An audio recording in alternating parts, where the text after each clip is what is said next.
dan kehendak Tuhan. Kasih Tuhan, terpujilah namamu. Di dalam nama Tuhan Yesus Kristus kami berdoa. Amin. Puji Tuhan, Shalom, selamat pagi, salam sejahtera dalam kasih Tuhan Yesus Kristus. Walaupun kita tidak banyak yang hadir di ruang virtual ini, tapi saya percaya pertemuan ini adalah pertemuan yang sangat istimewa karena Tuhan hadir di antara kita semua. Apa artinya? Pertemuan yang penuh dengan gegap gempita, tapi jika tidak ada Tuhan di sana, dan itu hanya membuat pertemuan yang sia-sia. Tapi kalau Tuhan hadir, apa yang kita lakukan itu menjadi sesuatu yang berarti dan bernilai kekal. Puji Tuhan. Hari ini saya mau menyampaikan firman Tuhan yang berjudul Warisan Kristen. Ya. Ayat Alkitab terambil dari Yesaya 54 ayat 17. Yesaya 54 ayatnya yang ke-17. Ya, luar biasa ayat ini memberkati kita semua, dan saya berharap ayat ini terus menginspirasi dan bahkan senantiasa mengendalikan ya akan langkah kaki kita dan jalan berpikir kita. Yesaya 54 ayat 17. Setiap senjata yang ditempa terhadap engkau tidak akan berhasil, dan setiap orang yang melontarkan tuduhan melawan engkau dalam pengadilan akan engkau buktikan salah. Inilah yang menjadi bagian hamba-hamba Tuhan dan kebenaran yang mereka terima daripadaku. Demikianlah firman Tuhan. Amin. Sebenarnya ayat yang kita cuplik ini merupakan bagian dari pasal yang berbicara tentang janji Tuhan kepada Israel ketika nanti mereka pulang dari pembuangan. Ya, di situ Tuhan menjanjikan banyak hal yang akan bisa dialami dan dinikmati, bahkan hal-hal yang terbaik, hal-hal yang indah, yang bisa dimiliki oleh setiap mereka yang pulang dari pembuangan. Ya, Bapak Ibu yang dikasihi Tuhan, ketika dibuang, mereka menjadi umat yang benar-benar mengundang kemarahan Tuhan. Ya, karena apa yang dilakukan itu sungguh-sungguh membuat Tuhan itu marah, murka atas mereka. Namun demikian, ketika kita tahu, ketika umat itu bertobat, Tuhan memulihkan keadaan mereka, bahkan Tuhan lebih menyayangi mereka. Itulah sebabnya Yesaya katakan sesaat Tuhan itu murka, namun kasih sayangnya kembali dengan limpah. Bapak, Ibu, saudara-saudara yang dikasihi Tuhan, bahwa apa yang disampaikan oleh Nabi Yesaya ini boleh diimplementasikan bagi kehidupan gereja masa kini, itu menjadi warisan bagi orang-orang percaya. Sebab orang-orang percaya adalah tadinya orang-orang yang terbuang, orang-orang yang mestinya dihukum, orang-orang yang mestinya binasa, tetapi oleh kasih karunia Allah, kita dipulihkan, oleh anugerah Allah, kita diselamatkan, oleh karya Yesus Kristus, kita ditebus, bahkan oleh pengorbanan Kristus di atas kayu salib, kita dibenarkan olehnya. Oleh karena itu, maka ayat ini menjadi ayat yang juga menjadi bagian dari kita. Sebab dikatakan di sini, setiap senjata yang ditempa terhadap engkau tidak akan berhasil. Inilah warisan yang Allah sediakan bagi orang-orang yang sudah ditebus. Yaitu yang pertama, Allah menyediakan warisan kepada kita suatu pengalaman kehidupan Kristen. Ya, kehidupan Kristen, suatu pengalaman kehidupan Kristen yang luar biasa. Kita punya pengalaman kehidupan yang tadinya berdosa dan dibinasakan, tetapi kita sekarang diselamatkan. Kita menjadi manusia baru. Bahkan untuk menjadi manusia baru, tidak jarang di antara kita mesti membayar mahal. Bahkan tidak jarang di antara kita mengalami aniaya, penindasan, intimidasi, dan sebagainya.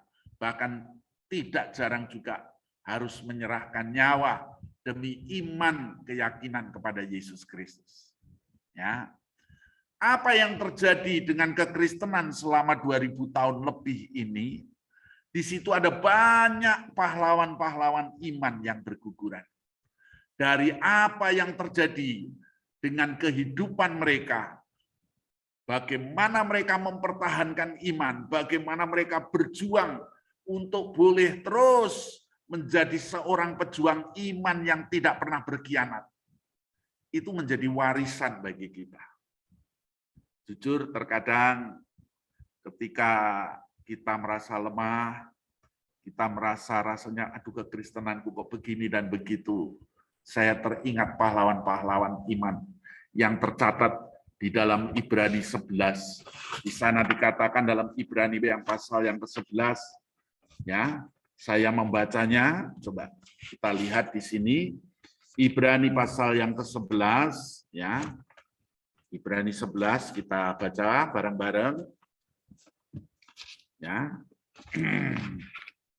Ibrani pasal yang ke-11 ayat yang ke-32 sampai dengan ayat 40.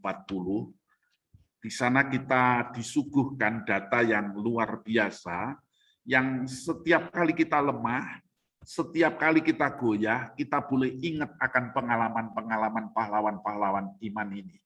Dan kita akan dikuatkan, diteguhkan, dan dibangkitkan. Ya. Nah, ayat 32 sampai 40, dan apakah lagi yang harus aku sebut, sebab aku akan kekurangan waktu apabila aku hendak menceritakan tentang Gideon, Barak, Simeon, Yefta, Simson, Yefta, Daud, dan Samuel, dan para nabi yang karena iman telah menaklukkan kerajaan. Ya, amalkan kebenaran, memperoleh apa yang dijanjikan menurut menutup mulut singa-singa, memadamkan api yang dahsyat. Mereka telah luput dari mata pedang. Mata pedang telah telah beroleh kekuatan dalam kelemahan dan menjadi kuat dalam peperangan. Dan telah memukul mundur pasukan-pasukan tentara asing, perempuan-perempuan telah menerima kembali orang-orangnya yang telah mati, sebab dibangkitkan, tetapi orang-orang lain membiarkan dirinya disiksa dan tidak mau menerima pembebasan supaya mereka beroleh kebangkitan yang lebih baik. Ada pula yang diejek dan didera, bahkan yang dibelenggu dan dipenjarakan. Ayat 37, mereka dilempari, digergaji, dibunuh dengan pedang. Mereka mengembara dengan berpakaian kulit domba dan kulit kambing sambil menderita kekurangan, kesesakan, dan siksaan. Dunia ini tidak layak bagi mereka. Mereka mengembara di padang gurun dan di pegunungan, dalam gua-gua dan celah-celah gunung. Dan mereka semua tidak memperoleh apa yang dijanjikan itu, sekalipun iman mereka telah memberikan kepada mereka suatu kesaksian yang baik. Sebab Allah telah menyediakan sesuatu yang lebih baik bagi kita. Tanpa kita, mereka tidak dapat sampai kepada kesempurnaan. Jadi inti daripada apa yang kita baca itu adalah menceritakan tentang daftar-daftar pahlawan-pahlawan iman, ya. Dan sampai-sampai penulis Ibrani berkata, siapa lagi yang harus aku sebutkan? Mereka itu jadi contoh-contoh tentang bagaimana mereka memiliki pengalaman yang hebat di dalam Tuhan. Bagaimana mereka mempertahankan iman keyakinan di dalam Yesus, sebab nilai kasih karunia Allah itu terlalu mahal. Nilai kasih karunia Allah itu sangat layak untuk diperjuangkan. Ya, sehingga dengan demikian keyakinan iman yang dihidupi oleh pengalaman ini juga menjadi warisan bagi kita.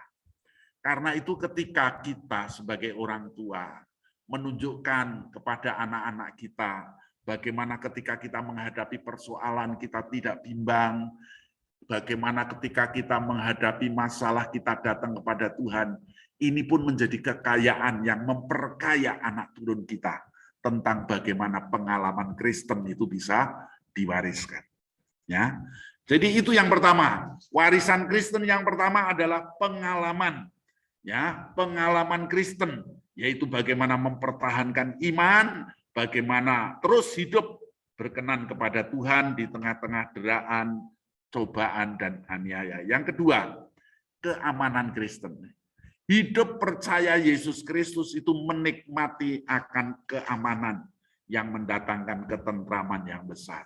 Kok keamanan gimana, Pak? Katanya tadi dianiaya, katanya tadi didera, dan sebagainya.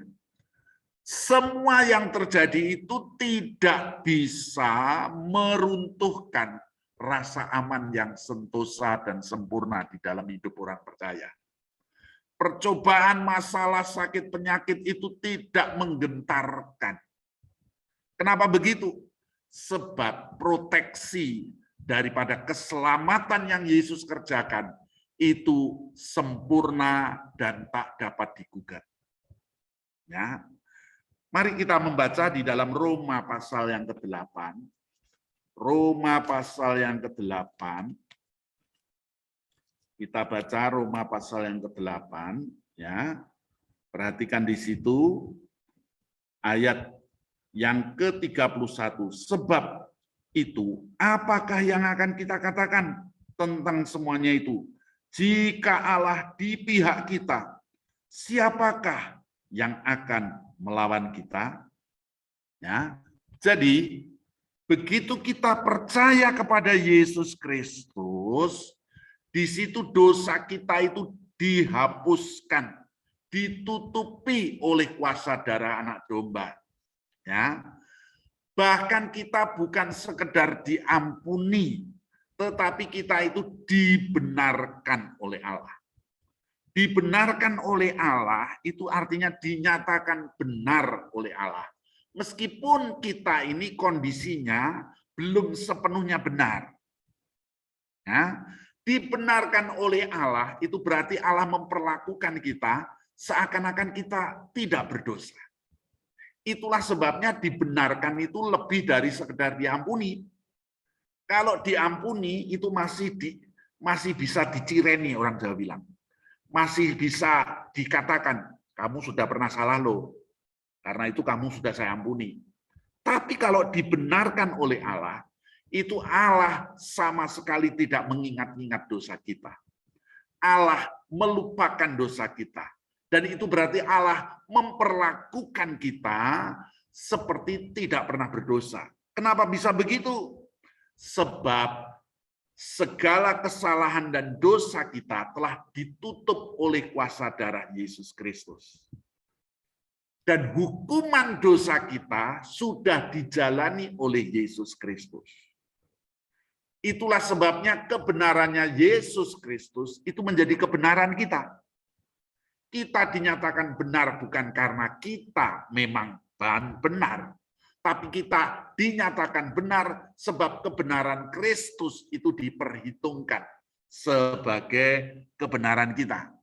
Sehingga akibatnya kita bisa bersekutu dengan Tuhan tanpa rasa bersalah. Kita bisa bersekutu dengan Tuhan tanpa rasa terintimidasi. Ya. Kalau kita belum pernah punya pengalaman dibenarkan oleh Allah, kita tidak akan punya rasa keamanan yang sejati. Karena kita sudah dibenarkan oleh Allah, itulah sebabnya aniaya boleh menekan, persoalan hidup boleh menindih, dan sebagainya, dan sebagainya. Itu tidak bisa mematahkan dan menghancurkan rasa iman, rasa aman yang Allah berikan kepada kita. Itulah warisan iman Kristen. Ya, sekarang kalau Yesus sendiri yang sudah menyatakan kita benar, siapa yang bisa menggugat kita? Dosa kita di masa lalu, Oh enggak. Sebab apa? Sebab semua hukuman dosa kita sudah dipikul oleh Yesus Kristus. Ada seorang wanita, jujur dia merasa gelisah. Sebab dia dihantui dengan rasa bersalahnya. Karena dia telah menggugurkan anaknya. Dia sudah konseling dengan berbagai konselor, termasuk psikolog dan sebagainya. Tapi nuraninya tetap nuduh dia terus. Sehingga dia terkena berbagai macam penyakit gara-gara seperti itu. Suatu ketika dia datang kepada seorang hamba Tuhan. Lalu hamba Tuhan ini berkata, "Ibu, saya sudah mendengar semua yang Ibu ceritakan. Di belakang saya ini ada gambar apa, Bu? Salib, Pak. Yang seharusnya tersalib di gantung kayu salib itu siapa, Bu? Saya. Nyatanya siapa yang disalib, Bu? Yesus. Hukuman Ibu sudah dijalani oleh Yesus.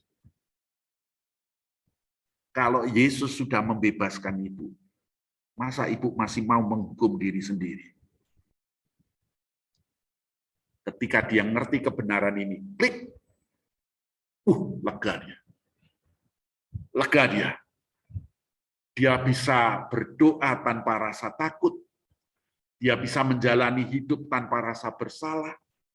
Sebab dia tahu dia sudah ditebus oleh darah Yesus Kristus. Itulah sebabnya rasa aman Kristen ini berbeda dengan rasa aman yang lain. Sebab rasa aman Kristen ini adalah rasa aman yang hanya bisa diperoleh dari mengalirnya darah anak domba di Bukit Kalvari.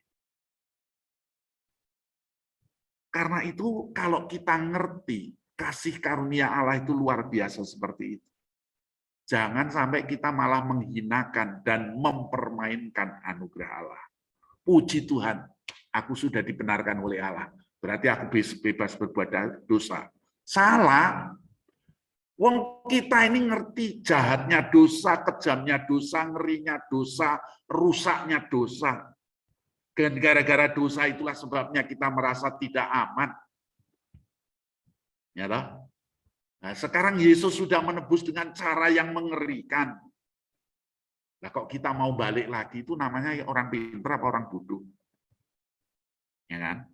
Karena itu kita yang sudah ditebus ini, mari kita nikmati rasa aman yang sempurna ini. Karena apa? Siapa yang bisa menggugat kita? Siapa yang bisa melawan kita? Kalau Allah ada di pihak kita.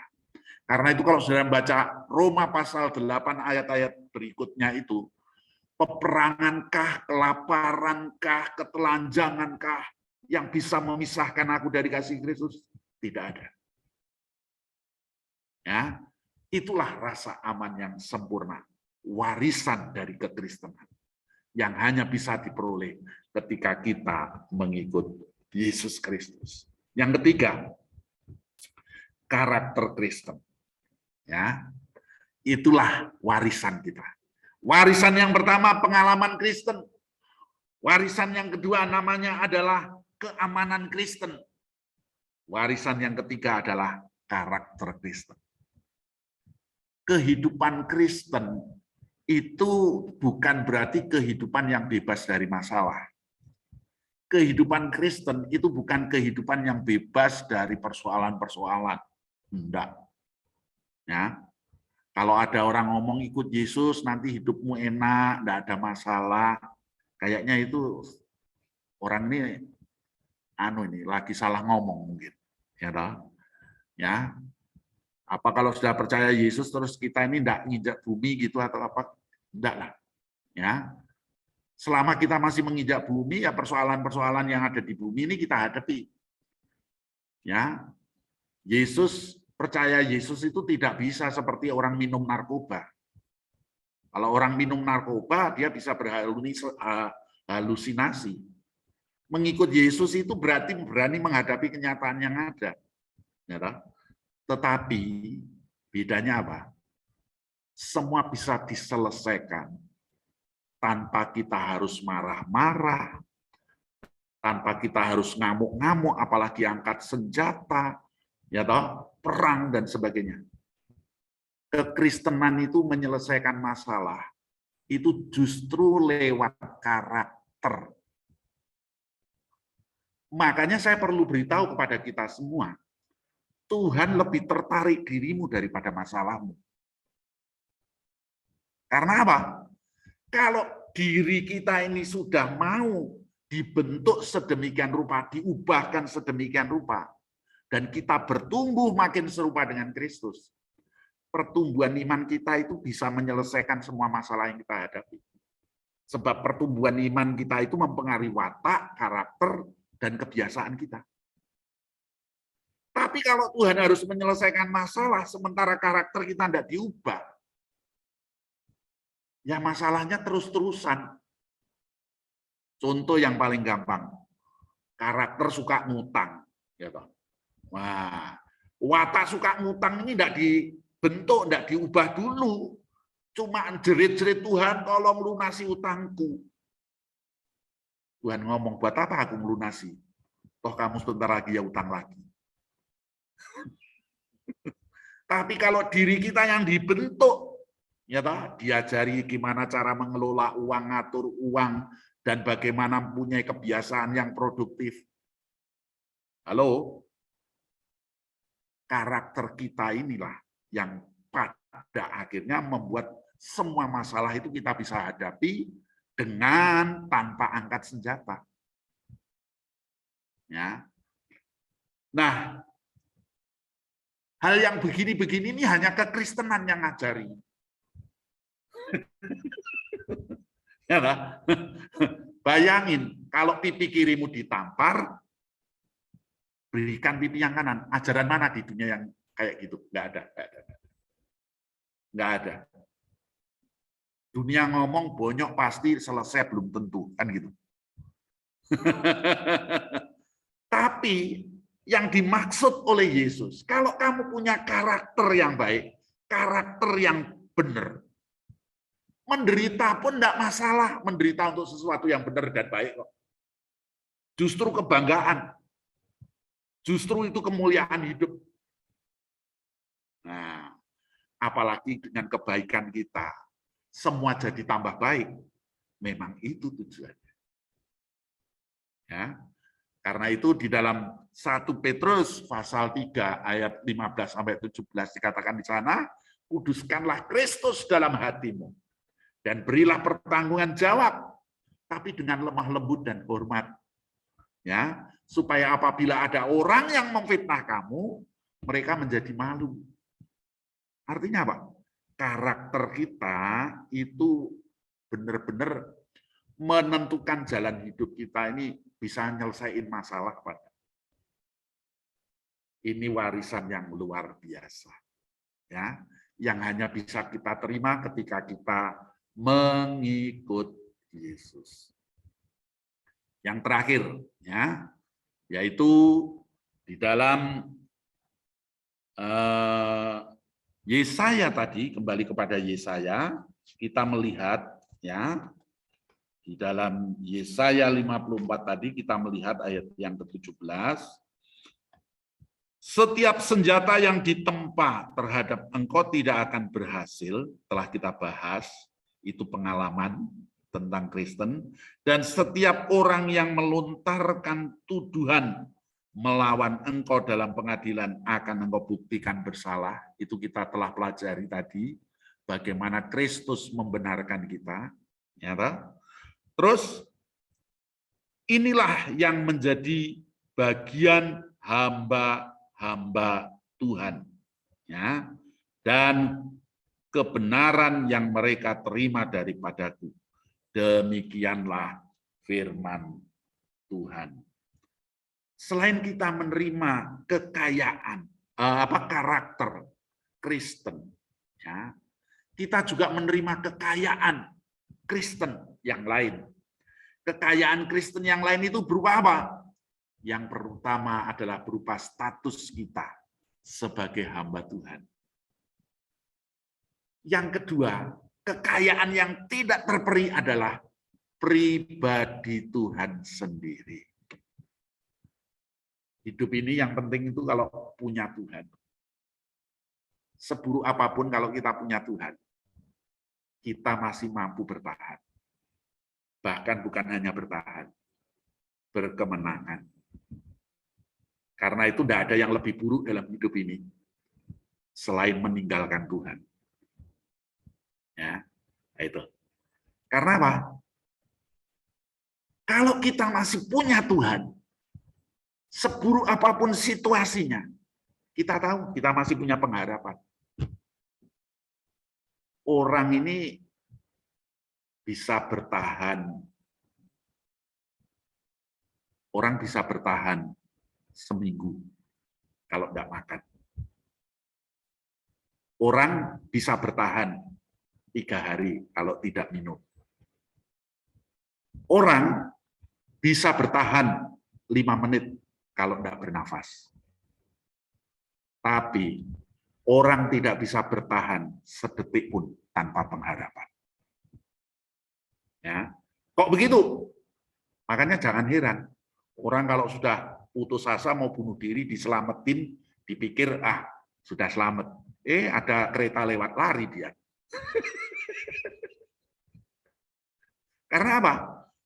Orang tidak bisa bertahan sedetik pun tanpa pengharapan. Karena itu kalau kita punya Tuhan, kita pasti punya pengharapan. Dan itu membuat kita bukan hanya mampu bertahan, tapi membuat kita mampu berjuang. Dan bahkan membuat mampu berkemenangan. Oleh karena itu, pemazmur berkata di dalam Mazmur 73. Saya kalau ingat Mazmur 73 ini, seringkali hati saya merasa tersentuh luar biasa. Ya. Mazmur pasal 73, Mazmur 73, ayat 25 dan 26. Ya. Mazmur 73 ayat 25 dan 26. Siapa gerangan ada padaku di sorga selain Engkau? Selain Engkau tidak ada yang kuingini di bumi. Sekalipun dagingku dan hatiku habis lenyap, gunung batuku dan bagianku tetaplah Allah selama-lamanya. Mazmur 73 itu kalau saudara pelajari dengan seksama, intinya itu sebenarnya dia itu bingung menghadapi keadaan dunia ini. Lihat kehidupan dunia ini kayak keadilan tidak ada. Lihat kehidupan dunia ini kayaknya orang yang rusak, nggak benar hidupnya, kok tambah makmur, tambah enak. Orang yang benar kok tambah kacau, kok tambah tertindas. Ini sebenarnya gimana? Dan hampir-hampir saja si pemazmur ini terseret mengikuti situasi. Daripada hidup jaga kebenaran, tapi remuk, karuanlah, kan gitu. Ya. Tapi ketika pemazmur ini berada di hadirat Tuhan, dia melihat semua kenyataan hidup yang ada itu dilihat dengan kacamata kehendak Tuhan dalam hadirat Tuhan. Dia melihat orang fasik itu berdiri di tempat yang licin. Dan sekali dia jatuh, hancur berantakan. Ya. Itulah sebabnya pemazmur meneguhkan tekadnya. Sekalipun hatiku dan dagingku habis lenyap, hanya Tuhan yang kuingini. Hanya Tuhan yang bisa jadi bagianku.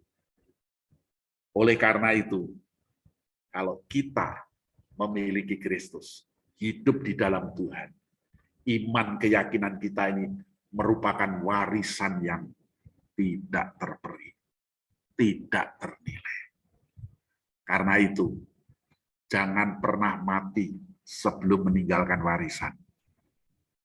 Berikan warisan terbaik buat generasi kita, yaitu warisan iman di dalam Tuhan Yesus Kristus. Khususnya melalui keteladanan hidup kita. Karena itu, mari kita muridkan anak, ponaan, famili, siapapun. Supaya apa? Terjadi proses pewarisan. Sebab proses pewarisan itu terjadi ketika orang-orang ini kita muridkan. Mari kita jadikan diri kita murid Kristus, sehingga kita mengalami proses pewarisan, kekayaan kekristenan yang luar biasa. Dan kita juga mau melanjutkan pewarisan itu kepada generasi yang akan datang. Ingat, orang baik meninggalkan warisan, bukan meninggalkan utang. Oleh karena itu, mari kita wariskan iman, kebenaran di dalam Yesus Kristus. Mari kita bersama-sama mengucap syukur kepada Tuhan. Firman-Mu, pelita bagi kakiku, terang bagi jalanku. Firman-Mu, pelita bagi kakiku, terang bagi jalanku. Waktuku bimbang dan hilang jalanku, tetaplah Kau di sisiku, dan takkan ku takut asal Kau di dekatku, besertaku selamanya. Firman-Mu, pelita bagi kakiku, terang bagi jalanku, terang bagi jalanku, terang bagi jalanku. Sekali lagi, terang bagi jalanku. Mari kita berdoa. Terima kasih buat kesempatan yang luar biasa. Kami boleh menikmati tentang apa yang Kau sediakan bagi kami yang percaya kepada Yesus. Kami menerima warisan Kristen, yaitu pengalaman Kristen, karakter Kristen, bahkan kekayaan Kristen, dan keamanan Kristen yang luar biasa yang kami peroleh di dalam Yesus Kristus. Tuhan, kami bersyukur atas keyakinan iman di dalam Yesus yang Kau tanamkan dalam hati kami. Meskipun kami harus berjuang menghadapi kenyataan hidup seperti apapun, kami tahu apa yang kami hadapi ini. Kami mampu menyelesaikannya, kami mampu menghadapinya dengan penuh kemenangan di dalam Tuhan. Engkau memberkati setiap kami yang sudah hadir di ruang dengar ini, dengan kebenaran firman yang membangkitkan roh kami, yang membuat kami semakin bersungguh-sungguh di dalam mengikut Yesus. Karena itu Tuhan, kami mau menjadi murid-Mu yang boleh Engkau didik dan bentuk, sehingga kami boleh menerima seluruh kekayaan di dalam Tuhan Yesus Kristus. Dan ajarkan kami berdoa seperti yang Tuhan ajarkan kepada para murid-Mu. Bapa kami yang di sorga, dikuduskanlah nama-Mu, datanglah kerajaan-Mu, jadilah kehendak-Mu di bumi seperti di sorga. Di bumi seperti di sorga, berikanlah kami makanan kami yang secukupnya, dan ampunilah kami akan kesalahan kami, seperti kami mengampuni orang yang bersalah kepada kami, dan janganlah bawa kami ke dalam pencobaan, tetapi lepaskanlah kami daripada yang jahat, karena Engkaulah yang punya kerajaan dan kuasa dan kemuliaan sampai selama-lamanya. Amin. Puji Tuhan. Mari Iman kepada keluarga kami, bagi anak-anak kami juga. Kami rindu Tuhan, Engkau juga menyertai Pak Edi Zakaria dan keluarganya. Biarlah segala pergumulan, segala hal apa yang mereka kerjakan dan lakukan, kemuliaan nama-Mu saja ya Tuhan. Sehingga Engkau juga berada dalam keluarganya dan memberkati dan memelihara di dalam kesehatan. Kami juga berdoa untuk Pak Hari. Terima kasih Tuhan untuk selesai operasinya dan ia boleh pulih kembali dengan sempurna yang daripadamu. Berkati juga Pak Hari dan keluarganya, anak-anaknya, ibunya.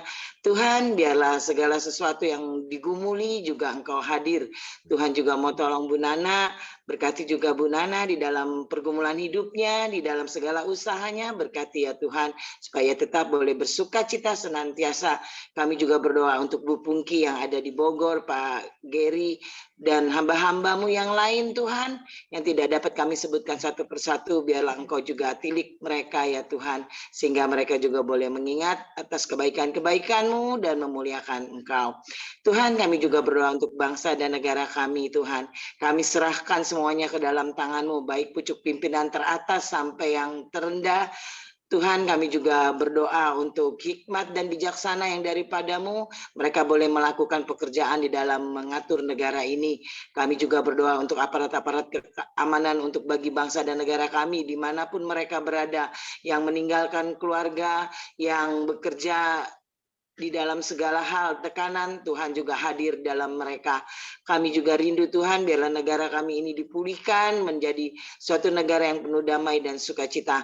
Kami juga berdoa untuk bangsa-bangsa dan negara yang lain Tuhan, biarlah Engkau juga menyertai para pemimpinnya, sehingga mereka boleh mengerti segala sesuatu yang Engkau inginkan.